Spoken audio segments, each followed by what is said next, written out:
bahwa pertolongan di dalam ibadah pada pagi hari ini akan kita awali dengan satu kesadaran bahwa Allah Tritunggal ada di tengah-tengah ibadah ini.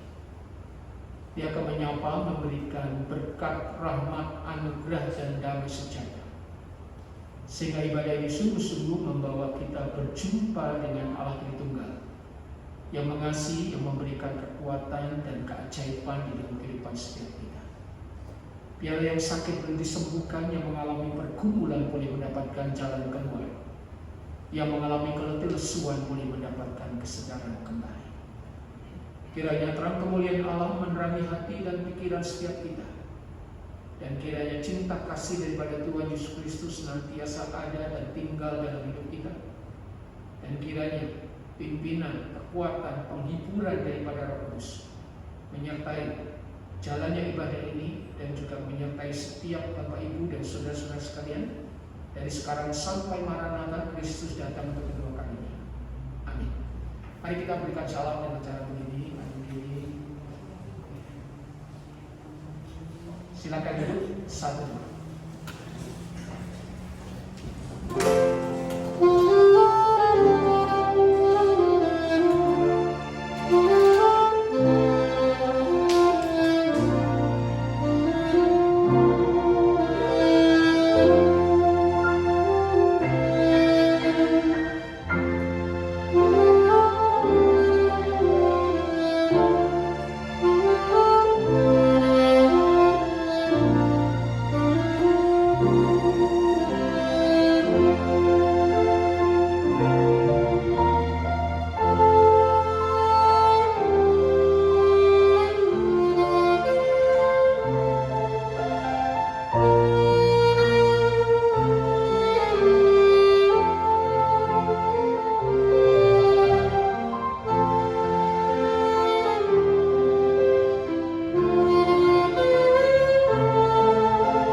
Tuhanlah yang mempunyai bumi serta segala isinya, dan dunia serta yang diam di dalamnya. Mari kita sambut pujian kita dan bangkit bersama. Kita angkat pujian dengan lagu You Are My All in All. Thank you.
bersyukur ya Tuhan, karena Engkau adalah Allah yang menjadi juru selamat di dalam perjalanan kehidupan kami yang tidak mudah.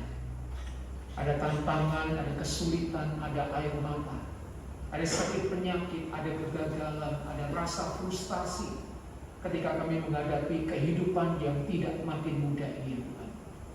Namun kami bersyukur kalau hari ini Engkau masih mengizinkan kami untuk kami beribadah bersama-sama dengan jemaat-jemaat yang lain. Bukan karena kami sok-sokan menghadapi Omikron yang makin menggila pada saat ini ya Tuhan.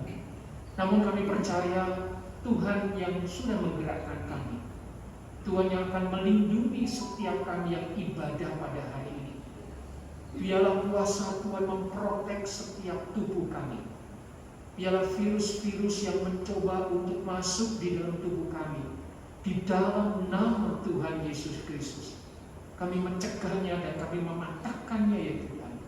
Dan kami percaya bahwa kuasa Tuhan itulah yang membawa kami mengalami sukacita di tengah-tengah pergumulan hidup, di tengah-tengah segala kesulitan hidup, dan kami tetap memiliki pengharapan yang pasti di dalam Tuhan Yesus Kristus, karena pada Allah yang tidak pernah membuat kami gagal ya Tuhan. Ampunilah segala dosa serta kesalahan kami. Kalau banyak kali kekhawatiran, kalau banyak kali ketakutan itu menguasai kami ya Tuhan, dan iman, kepercayaan kami kepada Tuhan kadangkala tanpa disadari makin luntur, makin berkurang ya Tuhan, sampai akhirnya kami tidak lagi memiliki pengharapan ya Tuhan. Namun kami bersyukur di tengah-tengah kondisi apapun, Tuhan kiranya tetap bekerja, menopang iman kami, menopang pengharapan kami, dan hamba percaya di dalam nama Tuhan Yesus Kristus, keajaiban Tuhan tetap Engkau alirkan di dalam kehidupan kami, dan keajaiban Tuhan tetap boleh kami alami di dalam keluarga kami, di dalam kehidupan relasi kami sebagai suami istri, di dalam kehidupan anak-anak kami, di dalam kehidupan pekerjaan kami, di dalam segala pergumulan apapun termasuk gereja, bangsa, dan negara ini. Kami percaya semuanya ada di dalam kedaulatan daripada Tuhan sendiri, dan kami percaya Tuhan tetap terus bertindak dan bekerja secara luar biasa.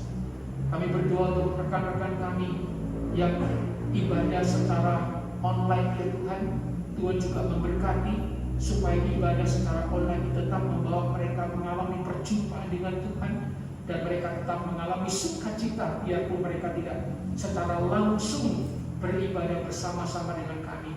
Berkat Tuhan tetap ada dalam kehidupan mereka, kasih setia Tuhan tetap ada di dalam kehidupan mereka, dan Tuhan menolong mereka juga seperti Tuhan menolong kami. Secara khusus kami ingin berdoa untuk Ibu Novi di dalam segala pergumulan yang tentunya tidak mudah, karena suaminya mengalami kondisi kanker ya Tuhan, dan sekarang di dalam kondisi yang cukup berat ya Tuhan. Engkau kiranya tetap memberikan kekuatan kepada pendeta Sanggul di tengah-tengah kondisi yang tidak mudah. Biarlah kekuatan Tuhan tetap melimpah di dalam kehidupan pendeta Sanggul ya Tuhan. Dan ketika kehidupan masih Tuhan berikan, kami percaya masih ada mujizat Tuhan. Dan hamba berdoa di dalam nama Tuhan Yesus Kristus, nyatakanlah mujizat-Mu kepada pendeta Sanggul di tengah-tengah kondisi yang tidak mudah ya Tuhan, sehingga penghiburan, kekuatan, dan keajaiban Tuhan tetap boleh dialami. Dan teristimewa kami berdoa untuk penginjil Novi ya Tuhan, yang hari ini menyampaikan firman Tuhan. Tuhan urapi, Tuhan hibur, dan Tuhan kuatkan, sehingga firman yang sudah dititipkan kepada penginjil Novi sungguh-sungguh boleh disampaikan dengan penuh kuasa dan anugerah Tuhan. Berdoa untuk anaknya yang ada di Taiwan ya Tuhan, yang sedang studi lanjut. Tuhan juga memberikan kekuatan, penghiburan yang tentunya juga tidak mudah bagi anak yang jauh daripada orang tua. Biarlah Tuhan tetap menolong, memberikan kekuatan, memberikan kecukupan, memberikan rezeki ya Tuhan, sehingga semuanya Tuhanlah yang mengontrol dari A sampai Z di dalam kehidupan keluarga pendeta Sanggul ya Tuhan. Kami juga menyerahkan untuk rekan-rekan kami yang tidak bisa hadir apapun kondisi mereka.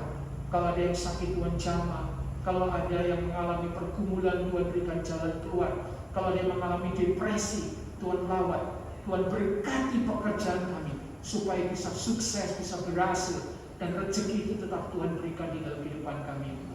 Terima kasih Bapak, kami menyerahkan semuanya, jalannya ibadah ini dari awal pertengahan hingga akhirnya, semuanya hanya di dalam nama Tuhan Yesus Kristus. Amin. Ada sukacita hari ini? Coba lihat kanan kiri. Saya tahu ya kondisi nggak mudah ya, tapi mari kita lepaskan hidup kita bersama dengan Tuhan, mengalami kuasa Tuhan yang begitu ajaib. Kita memuji nama Tuhan dengan penuh sukacita, aku masuki gerbangnya sambil berdoa. Sehingga yang terlambat bisa maju aja, masih ada banyak tempat untuk itu.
Karena dua ayat, mari kita sama-sama saja ya.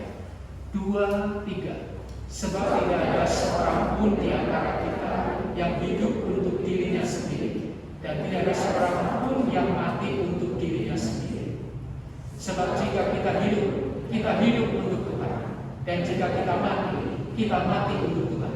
Jadi baik hidup atau mati, kita adalah milik Tuhan. Ini satu ayat yang saya sangat senang sekali. Kenapa? Ketika kita hidup, kita harus fokus semuanya untuk Tuhan.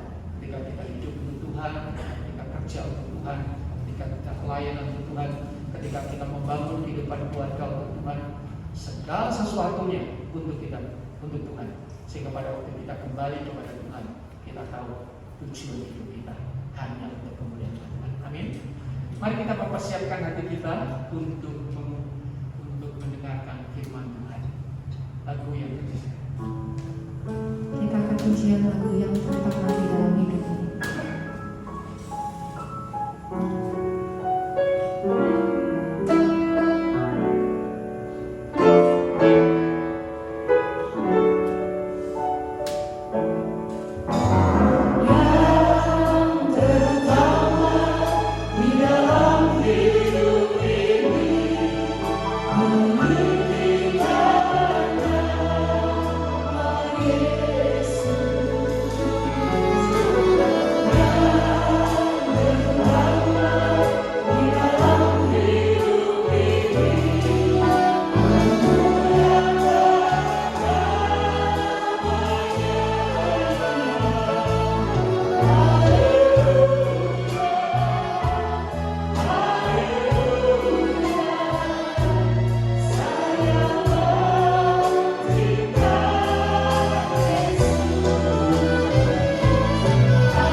Saudara-saudara, marilah kita bersama dengan gereja Tuhan di segala abad dan tempat menyatakan pengakuan iman kita sesuai dengan pengakuan iman rasuli.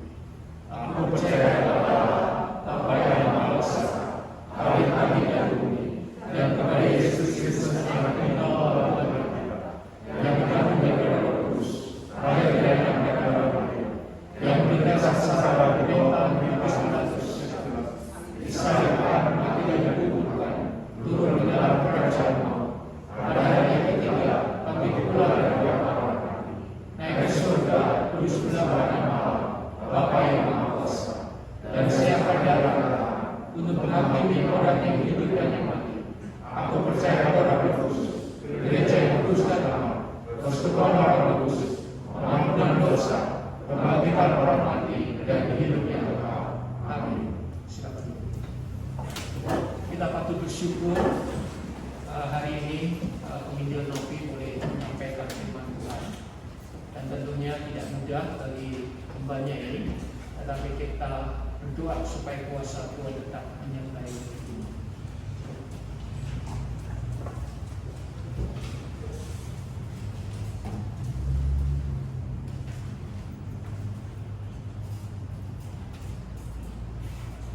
Shalom, selamat hari Minggu Jemaat Kota Baru Parahyangan. Senang sekali saya bisa melayani firman pada minggu ini dan bersyukur untuk Musa Iping yang boleh mengundang saya bisa menyampaikan apa yang Tuhan berikan saya kesempatan. Kalau mengingat, saya tidak tahu kapan lagi saya bisa melayani karena 2 bulan ke depan saya harus mendampingi suami dalam proses target terapi.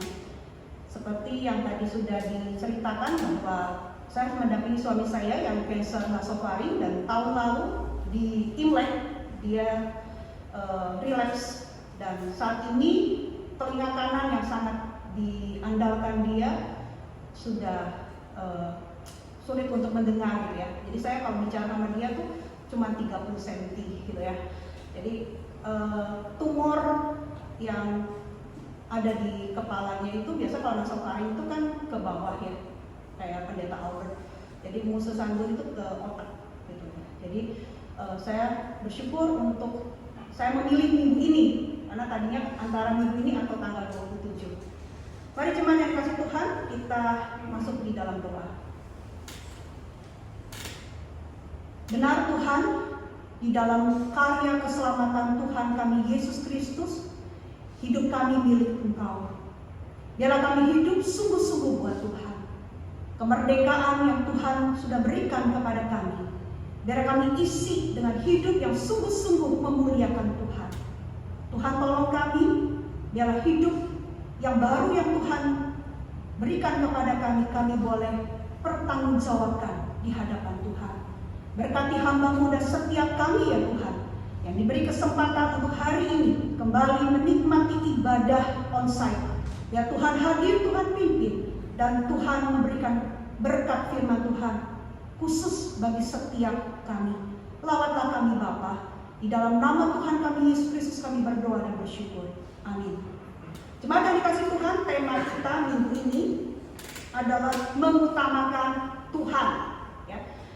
Firman Tuhan terambil dari Keluaran 20 ayat 1 sampai 3 dan juga Matius 6 ayat 33. Saya akan membacakannya buat setiap kita. Demikian bunyi firman Tuhan. Lalu Allah mengucapkan segala firman ini. Akulah Tuhan Allahmu yang membawa engkau keluar dari tanah Mesir, dari tempat perbudakan. Jangan ada padamu Allah lain di hadapanku. Matius 6 ayat 33. Tetapi carilah dahulu kerajaan Allah dan kebenarannya, maka semuanya itu akan ditambahkan kepadamu. Jemaat yang dikasih Tuhan, jika kita hanya punya hari ini, minggu ini untuk beribadah kepada Tuhan, pertanyaannya adalah hal-hal apakah yang akan kita prioritaskan? Apakah kita sudah merasa cukup baik dengan ibadah yang kita ikuti saat ini? Mari kita evaluasi sejenak. Bagaimana dengan persiapan ibadah kita? Kualitas ibadah kita saat ini? Persiapan hati kita untuk belajar daripada kebenaran firman Tuhan? Dan bagaimana respon kita untuk mengikuti seluruh rangkaian ibadah? Saudara, kalau saya mengamati ada pasangan yang sedang makan di kafe, ya, saya kadang-kadang suka tebak-tebak gitu ya. Ini pasangan ini masih pacaran atau sudah menikah? Ya. Kalau pacaran, saya memperhatikan mereka tuh masih ada ngobrol. Mereka kadang-kadang suap-suapan. Mereka ada cipika-cipiki gitu ya. Tapi kalau sudah menikah, saya melihat walaupun mereka berdua saja di meja kafe itu, mereka asik sendiri dengan handphonenya masing-masing. Jadi saya melihat di sini ada pergeseran fokus. Waktu pacaran, fokusnya sang pacar, orang lain. Tetapi waktu menikah, banyak kali fokusnya kepada diri sendiri. Karena itu keluhan ibu-ibu waktu setelah menikah, apalagi menikahnya sudah di atas 5 tahun, masih berkata, kapan saya punya me time? Ini gak pernah tuh kalau pacaran tuh minta me time. Jadi kita melihat di sini bahwa keadaan pergeseran fokus ini dapat terjadi pula di dalam keadaan rohani kita. Ketika kita baru bertobat, kita sungguh semangat beribadah, kita sungguh-sungguh melayani, bahkan kita berani berkorban untuk waktu, tenaga, uang kita. Tetapi ketika segala sesuatunya sudah menjadi rutin, ibadah rutin, berpikir bahwa aduh bosen ya, semangat kendor. Aktivis kami memberikan kesaksian bahwa sebelum pandemi itu dia merasa bahwa aduh pelayanan capek banget, kewalahan kadang-kadang. Jadi mereka berpikir udah tahun depan cuti saja. Ini jadi tahun 2020 akhir dan 2021 dia mau cuti gitu. Ya. Kemudian ternyata setelah itu kan pandemi ya, pandemi masih berlanjut gitu. Dan gereja juga membatasi kan yang melayani secara online. Nah, kemudian aktivis ini berkata begini, aduh gak enak ya gak melayani Tuhan. Gitu. Sampai ketika ibadah mulai dibuka secara onsite pada September yang lalu, dia mengatakan apa saja, saya mau melayani Tuhan. Sudah tidak peduli lagi, dia waktu itu sebagai singer ya. Dan jadi dia katakan apapun yang dibutuhkan untuk pekerjaan Tuhan, saya mau lakukan.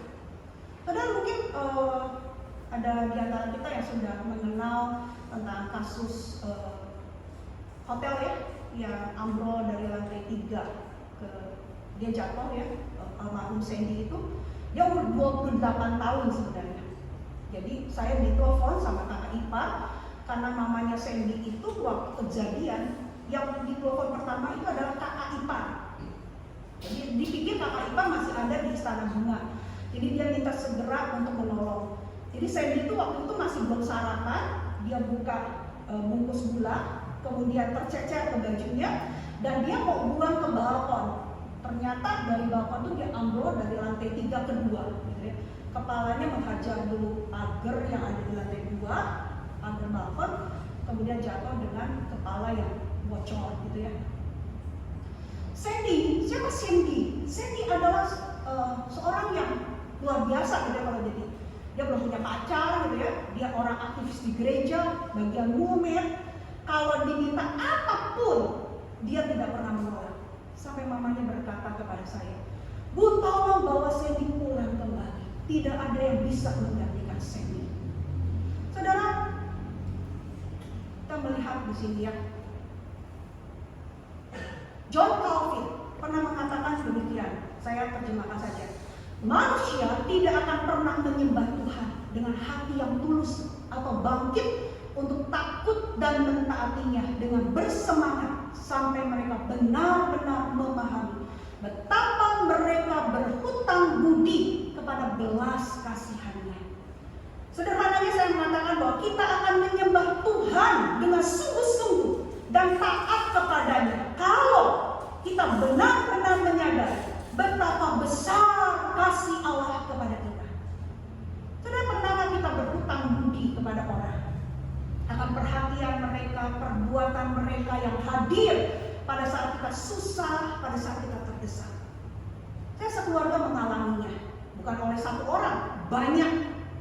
Jadi kalau saya mengingat perbuatan baik mereka, orang-orang yang memperhatikan baik di dalam doa, baik di dalam memberikan makanan, baik memberikan support segala macamnya, sungguh kami berkaca-kaca dan kami terharu.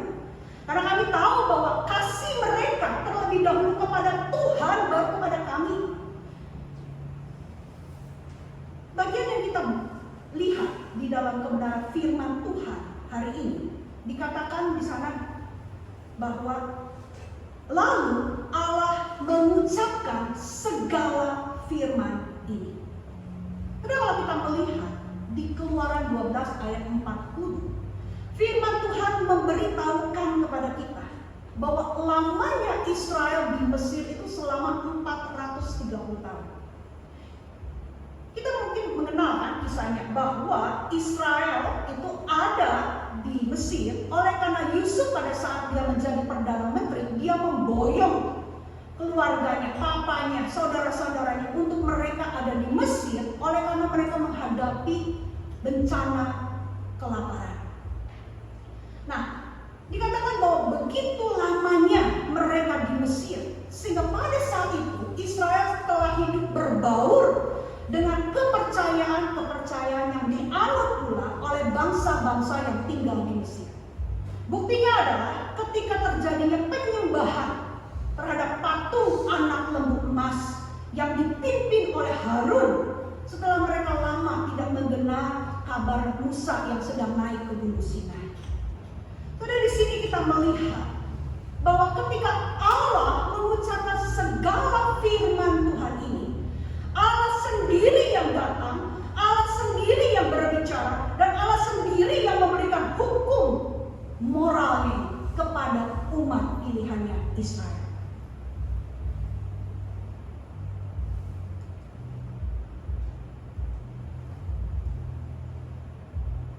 Lalu dilanjutkan, akulah Tuhan Allahmu yang membawa engkau keluar dari tanah Mesir, dari tempat perbudakan. Ketika Musa datang untuk menemui Allah di puncak Gunung Sinai, untuk menerima 10 hukum moral, di sini ada 2 pernyataan diri Allah kepada Musa dan juga kepada umatnya pada saat itu. Yang pertama, dikatakan Tuhan. Jadi Tuhan ini tulisnya semuanya huruf besar. Itu dalam aslinya itu Yahweh. Allah ini menyatakan diri sebagai Allah yang mengikat perjanjian dengan bangsa Israel. Jadi kalau kita melihat di Keluaran 6, Allah itu mengangkat Israel menjadi umatnya, dan Allah mengikatkan diri sebagai Allahnya Israel. Kalau kita berpikir kenapa cuma Israel, yaitu kedaulatan Tuhan. Tuhan yang pilih Israel, bangsa yang kecil di antara bangsa-bangsa yang banyak pada saat itu. Jadi dalam pemberian 10 hukum moral ini, Allah mengingatkan bahwa Israel ada hubungan yang begitu erat, yang begitu kuat, karena Israel terikat perjanjian dengan Allah. Saudara, menarik di sini kata engkau di situ itu ditulis dalam bentuk tunggal. Ya. Saya pikir begini, kenapa disebut dalam bentuk tunggal engkau? Ya. Bukankah perintah ini kepada seluruh umat, seluruh bangsa Israel? Kenapa ditulis dalam bentuk tunggal? Kalau kita melihat di Keluaran 19, Israel itu diminta untuk sungguh-sungguh mendengarkan firman Tuhan dan berpegang pada perjanjian Allah. Jadi dalam konteksnya perjanjian, maka tuntutan yang Allah mau bukan hanya kepada seluruh bangsa, tetapi setiap pribadi dalam bangsa Israel itu terikat di dalam perjanjian dengan Allah. Saudara, kita mungkin berkata begini, saya kan gak ada kaitannya dengan Israel. Bagaimana saya tahu bahwa saya terikat perjanjian dengan Allah? Saudara, memang ada banyak ayat, tetapi saya memakai dari ayat 1 Petrus 2 ayat 9 sampai 10 yang mengatakan, tetapi kamulah bangsa yang terpilih, umat kepunyaan Allah sendiri. Kamu yang dahulu bukan umat Allah, tetapi yang sekarang telah menjadi umatnya, yang dahulu tidak dikasihani, tetapi yang sekarang telah beroleh belas kasihan. Jadi di dalam Kristus hidup kita pun terikat di dalam perjanjian dengan Allah. Di dalam Kristus hidup kita ini milik kepunyaan Allah. Pernyataan yang kedua, bantu deh.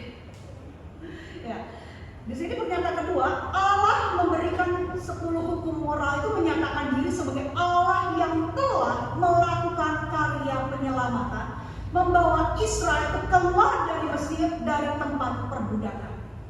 Dengan demikian, Dia adalah Allah yang berhak untuk menerima segala penyembahan Israel. Dan Israel adalah milik kepunyaan Tuhan. Kita mungkin berpikir bahwa Yakub dengan anak-anaknya ada di Mesir oleh karena Allah yang menyelamatkan mereka dari bencana kelaparan. Ya. Di Mesir mereka bersama dengan keturunan itu berkembang biak, ya, bertambah banyak dikatakan oleh firman Tuhan. Tetapi setelah Yusuf meninggal, firman Tuhan mengatakan, bangkitlah seorang raja baru yang memerintah Mesir dan tidak mengenal Yusuf, sehingga menindas Israel. Saudara, kita berpikir begini, Allah yang memilih memimpin Israel ke Mesir. Tetapi Allah pula yang membawa Israel itu keluar dari Mesir. Kita ingat-ingat lagi kisah Yusuf.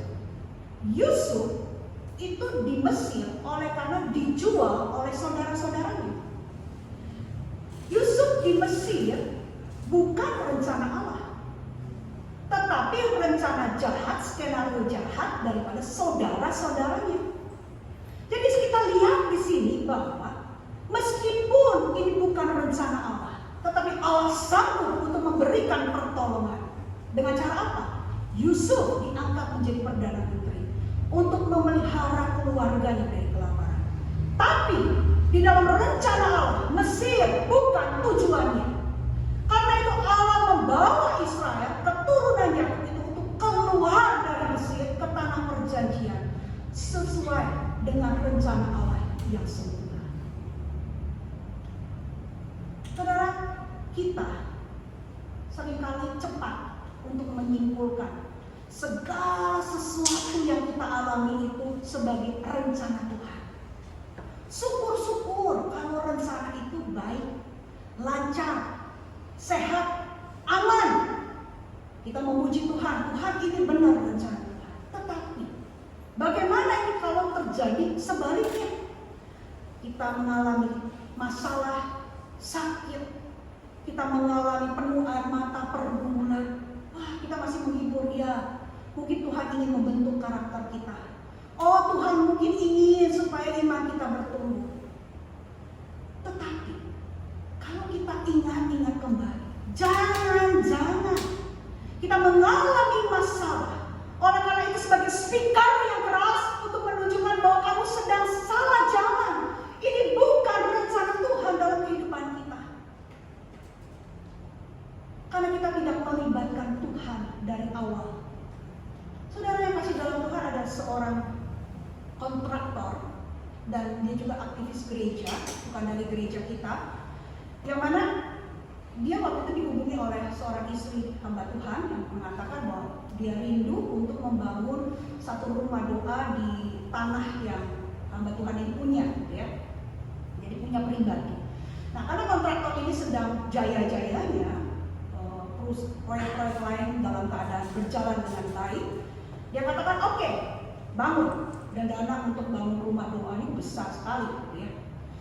Tetapi setelah itu terjadilah masalah, gitu ya. Di dalam proyek besar, yang paling besar mesti dipegang oleh kontraktor ini ada masalah. Dan besar sekali malah ada penggantian yang harus diberikan oleh kontraktor ini kepada owner, yang membuat akhirnya dia tuh mengalami kebangkrutan, singkat ceritanya. Nah, lalu dia bertanya kepada saya, pertama istri kontraktornya, Bu Novi, kok saya melakukan pembangunan rumah doa, tapi proyek suami saya hancur, berantakan, bangkrut. Nah, setelah saya tanyakan begini, apakah motivasi kita di dalam membangun rumah doa? Apakah motivasi kita di dalam pekerjaan Tuhan? Kita sedang mengharapkan Tuhan melancarkan rezeki kita. Dalam pengalaman saya, kalau itu proyek Tuhan, bukan hanya satu orang yang menikmati sukacitanya, betul? Harusnya dua belah pihak dia mengalami sukacita. Jadi kalau ada salah satu yang tidak mengalami berkat Tuhan, jangan-jangan ada masalah di dalam motivasi dari awal pembangunannya. Sebenarnya, apakah kita mengutamakan Tuhan waktu membangun rumah doa, atau kita sedang mengutamakan diri kita? Tuh Tuhan, aku mampu membangun rumah doamu. Saudara C.S. Spurgeon pernah mengatakan begini, anything becomes an idol when it keeps us away from God. Jadi dalam mengenal tujuan Allah, itu Tuhan ingin kita mengenal Dia, Tuhan ingin kita menikmati Dia, Tuhan ingin kita mengutamakan Tuhan di dalam hidup kita. Tetapi jadi tadi arahkan kemana ya? Ya. C.H. Spurgeon berkata bahwa segala sesuatu itu dapat menjadi berhala kalau hal itu menjauhkan kita dari Tuhan. Hati-hati, karena diri kita pun dapat menjadi Allah. Kita melihat dari motivasi kita. Saudara,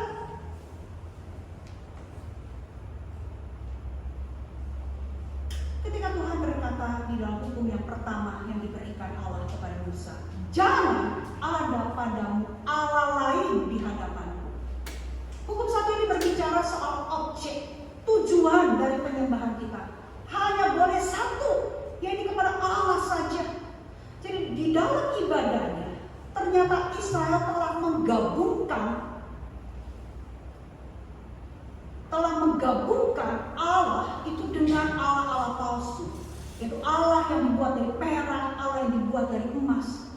Nah, ketika di Keluaran 20 ayat 23 dikatakan, jangan engkau membuat di sampingku. Wah, ini berarti mereka menempatkan Allah buatan manusia itu di samping Allah yang sejati.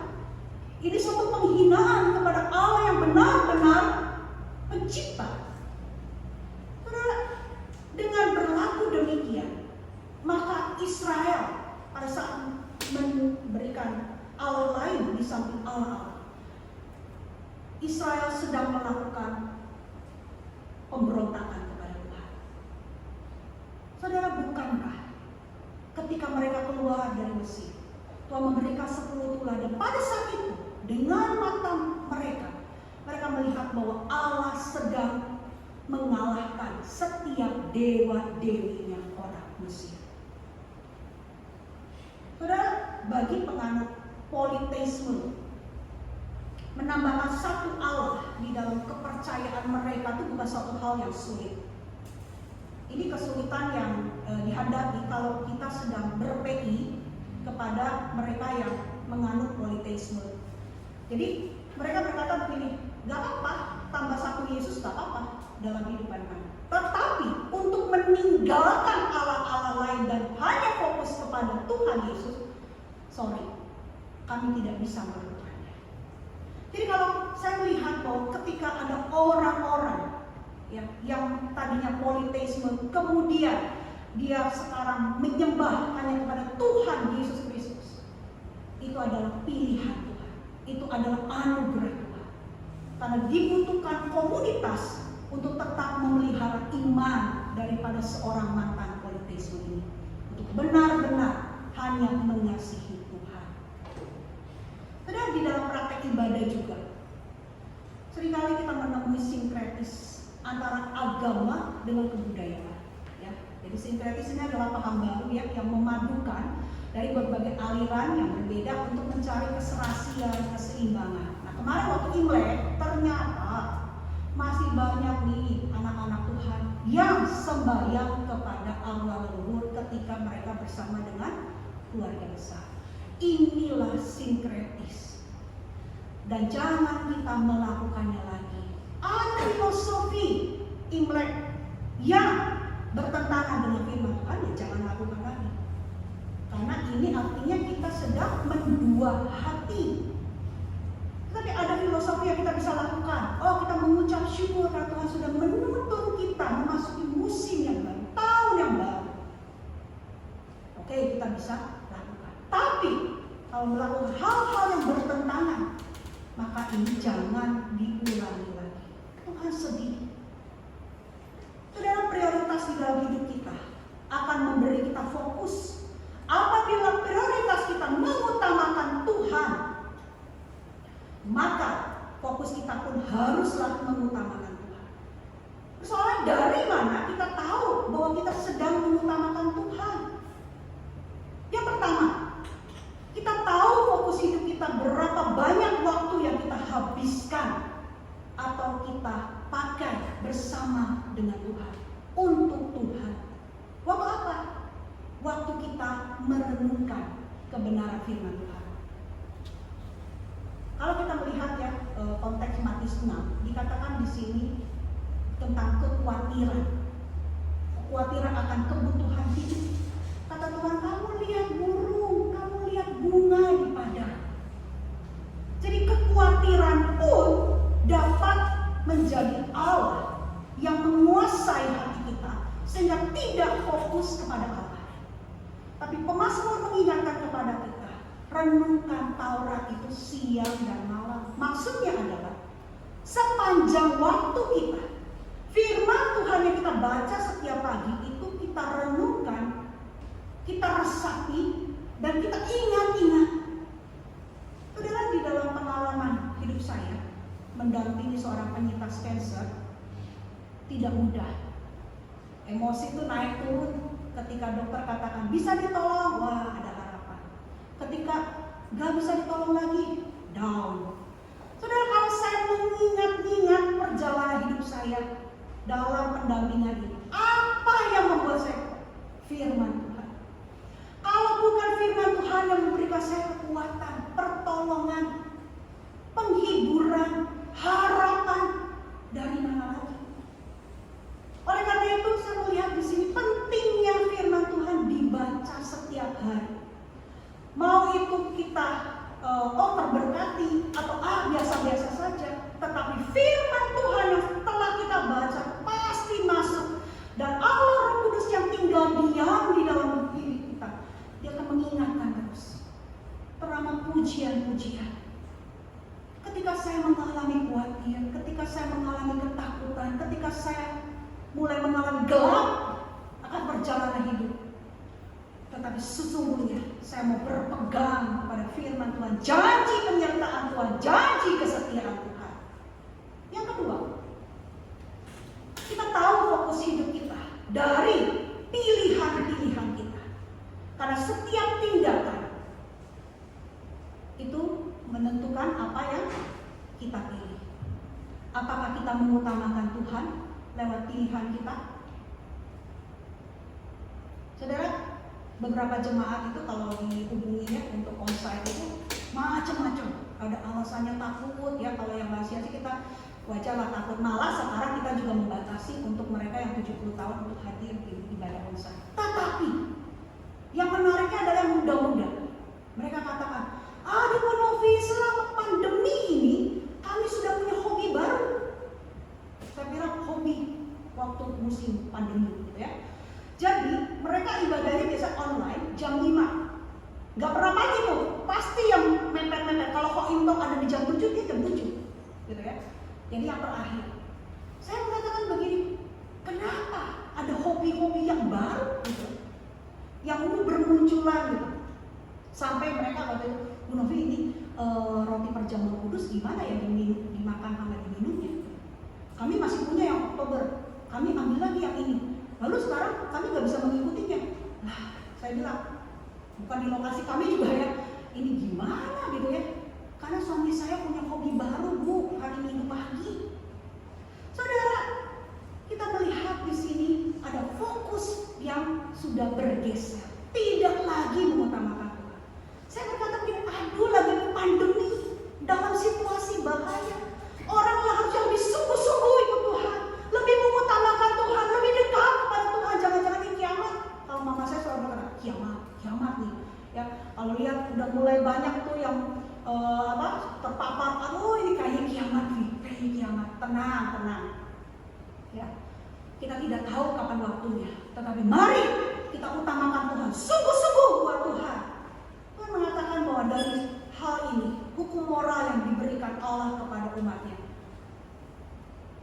Allah ingin berbicara, kasihilah Tuhan Allahmu dengan segenap hatimu dan dengan segenap jiwamu, dengan segenap akal budimu. Ketika anak kami pergi ke Taiwan, kami cuma berpesan begini, kamu harus ditanam dalam rumah Tuhan. Cari gereja yang cocok. Hati-hati dengan ajaran yang membawa kamu menjauh daripada Tuhan. Karena kalau di luar, orang tua jauh, kita cuma berkata gini, ada dua orang. Satu yang makin dekat Tuhan, tapi ada yang semakin jauh Tuhan. Kamu tinggal memilih. Tetapi papi dan mami akan terus memantau kamu, mengingatkan kamu, takut Tuhan. Pagi-pagi awali saat Mami, tahu nggak semester 1 saya menjalaninya dengan begitu sulit. Kalau sampai saya semester 1 dia beasiswa, kalau semester 2 saya beasiswa, itu mujizat Tuhan. Saudara, ketika saya dapat hasil semester 1, dia ranking 8 dari 100 lebih mahasiswa jurusan Applied Mathematics di Taiwan. Saya katakan, mujizat. Betul nih, kalau bukan pertolongan Tuhan, dia mengalami banyak proses pembentukan. Self-driving, kamu harus urus surat-surat, kamu harus urus hidupmu sendiri. Ada banyak baju yang kita pikir, aduh supaya kering cepet ya, belinya di Uniqlo, di sana di dryer, ciut semua. Saya katakan, aduh kamu kok nggak hati-hati makanya. Mami, banyak hal yang harus saya urus sendiri. Tetapi saya bersyukur Tuhan hadir, Tuhan pimpin. Dia katakan, kalau saya nggak tahu harus kemana, saya tetap harus online aja nih, ke Bandung gitu ya. Jadi saya katakan, lihat di sini, kasihilah Tuhan dengan hatimu, jiwamu, akal budimu. Di sana banyak teman-teman yang nggak ke gereja nih.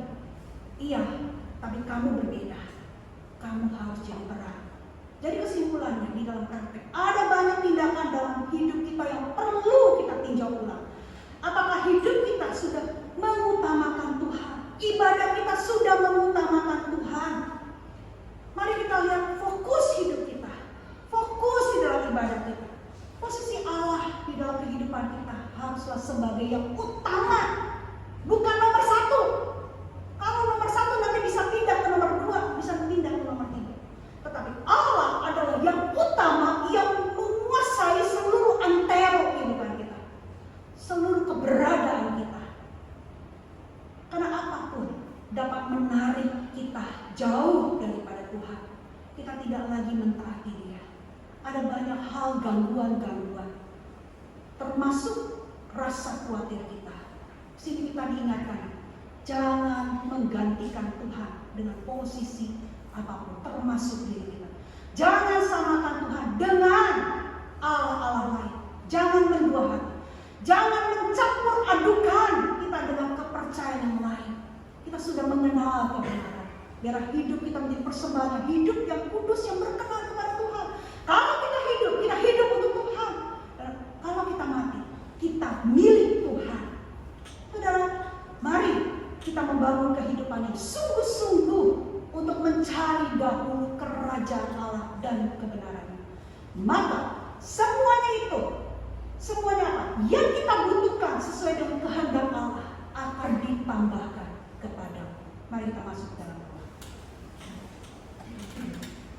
Tuhan, terima kasih untuk kebenaran firman Tuhan yang boleh kami dengar, yang boleh kami pelajari pada hari ini. Tolong kami Bapa, supaya hidup sebagai ciptaan yang baru. Kami sungguh-sungguh hidup buat Tuhan, mengutamakan Tuhan, memprioritaskan Tuhan. Tolong kami Bapa, ingatkan kami, berikan kami kepekaan untuk melakukan apa yang benar, yang suci, yang kudus di hadapan Tuhan. Karena suatu saat kelak kami harus mempertanggungjawabkan seluruh keberadaan kami di hadapan Tuhan.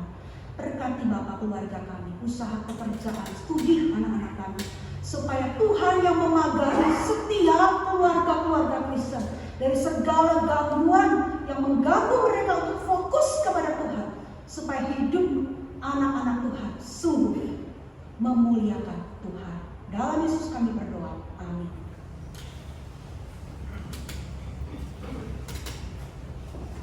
Terima kasih Ibu Mati menyampaikan firman Tuhan. Bapak Ibu, ada dua pengumuman. Yang pertama adalah Bapak Ibu bisa memberikan persembahan lewat scan itu barcode, dan juga bisa lewat persembahan yang diberikan pada hari ini lewat amplop persembahan. Yang kedua, kita doakan ya supaya Omikron tidak mengamuk ya. Kita berdoa supaya Tuhan tetap melindungi kita, menjaga kita. Dan mulai minggu depan Bapak Ibu, Bapak Ibu yang daftar lewat WA Group, misalnya nomor 1, nomor 2, nomor 3, itu Bapak Ibu duduk di kursi yang sesuai dengan urutan nomor yang Bible akan daftarkan. Kenapa seperti ini? Supaya kita bisa menjaga segala kemungkinan apapun yang terjadi ketika kita menghadapi kondisi yang tidak ideal pada saat ini. Bapak Ibu diharapkan kalau bisa menjaga protokol kesehatan ya, ketika keluar, ketika makan atau apapun, khususnya di dalam bulan Februari sampai Maret ini ya. Kita doakan supaya gereja tetap bisa terbuka ya, tidak ditutup lagi, supaya semuanya bisa berjalan dengan baik. Dan saya tetap berdoa supaya Bapak Ibu juga tetap memiliki kesehatan, care dengan diri sendiri. Kadang-kadang dalam kondisi seperti ini kita perlu ego sedikit ya, bukan ego banyak, ego sedikit dalam pengertian ketemu orang juga jaga jarak dan semuanya, karena memang kondisinya sih tidak ideal sekali. Tapi kita percaya Dia akan terus menolong kita dan memberkati kita. Mari kita bangkit berdiri, kita akan menutup ibadah ini dengan lagu yang Kita angkat pujian lagu Kami Bawa Korban Pujian.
Kasihlah Tuhan dengan segenap hati, pikiran, dan akal budimu, sehingga ketika engkau memproteskan Tuhan, maka disitulah Tuhan akan menjadikan engkau istimewa di hadapan. Arahkanlah hatimu dan terimalah berkat Tuhan. Tuhan memberkati engkau dan melindungi engkau. Tuhan menyinari engkau dengan wajah-Nya dan memberi engkau kasih karunia. Tuhan menghadapkan wajah-Nya kepadamu dan memberi engkau damai sejahtera dari sekarang sampai Maranatha, Kristus datang untuk kedua kalinya. Amin.